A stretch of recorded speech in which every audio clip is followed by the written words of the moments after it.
Welcome to Giants Latest and welcome back to the positional debrief week where we are going through every single position on the roster and we are talking through every single player on the roster. That means veterans, rookies, UDFAs, free agent signings, all the players that are in each position because I am sure that you might be missing one or two if you're going through it on your own. So let's do it. I think this has been really fun so far and today we're going to keep talking through the offense. So we got to talk about the four quarterbacks.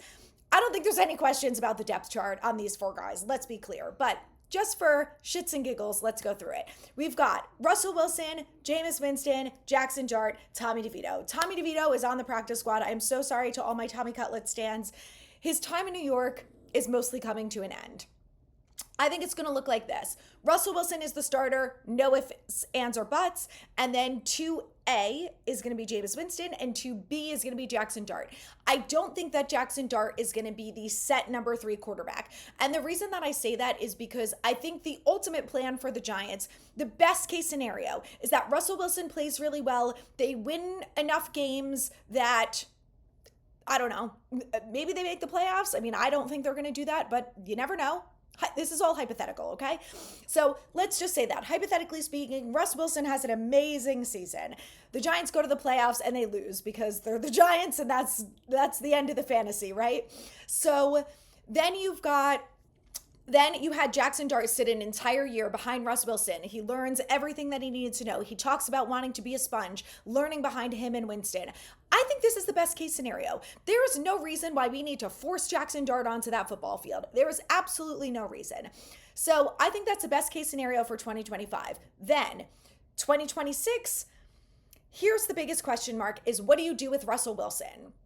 Because they obviously drafted Jackson Dart to be the future, right? Now, that doesn't mean that they have to force him to play week 1. It doesn't mean that he absolutely needs to play week 1 and you can't have Russell Wilson even in the building.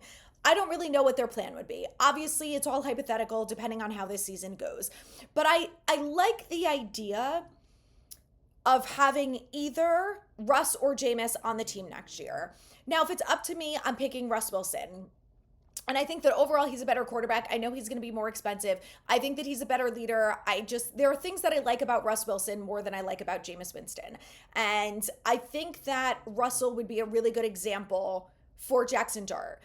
Obviously, the question is this. If they play well enough and Russell Wilson has an amazing year, do you cut Jameis Winston and save the money from there and make Dart the starter and then keep Russell Wilson as the backup? Do you start Russ Wilson and if he's not having a great start to the season, then you put in Jackson Dart? I don't really know what the answer is here, but I do think that assuming all goes well for the Giants this year, I think they feel like they're in a good spot to play Jackson Dart at some point next year, whether it's week 1 or it's week 4, depending on how things go. So I think that's what the Giants should do. Let Russ Wilson run away with the season this year. Hopefully he does really well. And hopefully you don't have to rely on Jameis, right? We don't want to be one of those teams who every single year our starting quarterback gets injured and we're forced to play a backup because none of us have ever felt confident when the backup quarterback goes in.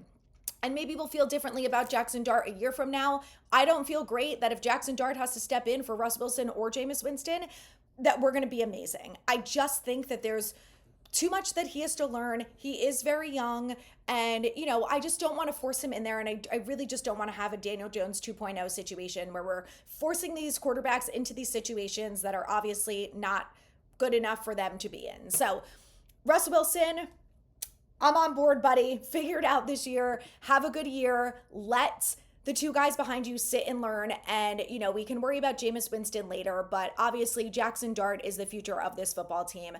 But I think the best case scenario is that he sits and learns. And then next year is our guy, maybe in 2026. Let's move over to the running backs because there are quite a few of them on the roster right now. Obviously, we know that the Giants drafted one this year. They drafted one last year. So we've got quite a few to talk about. So let's start with Tyrone Tracy Jr., Devin Singletary, Cameron Skattebo, Eric Gray, and Dante Miller. Those are the 5 running backs that we have on the roster right now. There's one more, Rushawn Baker. So they have 6 on the roster right now. That's UDFAs, veterans, free agents, all the above. So Here's what I think it's going to look like for the running backs. I know there's been a lot of talk about cutting Singletary, and we'll get into that in a second, but I still think that their plan is to go into the season with Singletary as their number one, Tyrone Tracy as their number two, and Scadaboo as their number three. I think that they personally went after Scadaboo because I think Eric Gray is in his last year with the Giants, which I'm okay with that. I think he's been good, not great. And he has god awful on special teams. Like, they need to stop trying to push that agenda on him because it's really not working. And, I really like Dante Miller. He went to South Carolina. I'm a big fan of his, and he's got really good speed. He was one of the fastest players at the combine. He's got a lot of good qualities about him that I think would make him a good running back for the Giants. And I was disappointed that we didn't get to see a lot of him last year. So I'm curious if he can beat out, Eric Gray, and he can end up being maybe the number four. I don't think they'll carry four running backs on the roster, so I think that he's a practice squad guy, but I just want to see him over Eric Gray. I think that he probably can do more than Gray can do if having the option on the team. So that's what I think it's going to end up being. I think that's where the season is going to start. I think by midway through the season, that Singletary could be cut, could be traded, could just be benched for the two young guys. The thing is, if they cut Singletary, and let's get into that now because I know that has been a big talking point for the Giants, knowing again that in the last couple years they have drafted running back after running back after running back. They actually have drafted 3 running backs in 3 out of the 4 drafts that they have had so far. So very interesting on that one. But a position that obviously they have focused on. And on top of that, they also have brought in Matt Breida, Devin Singletary. So they really like the veteran presence. And in my opinion, I think that's the biggest reason why they wouldn't cut Singletary. Not only do they not save a lot of money if they do it, I think they only saved $250,000 against the cap, which for the Giants, it's not really moving the needle. So I think they will keep him. I think they like the veteran presence that he brings. Think about it this way. If they cut Singletary, your running back room is extremely young. You've got Eric Gray, who's been here, this will be his 3rd year maybe, or his 4th.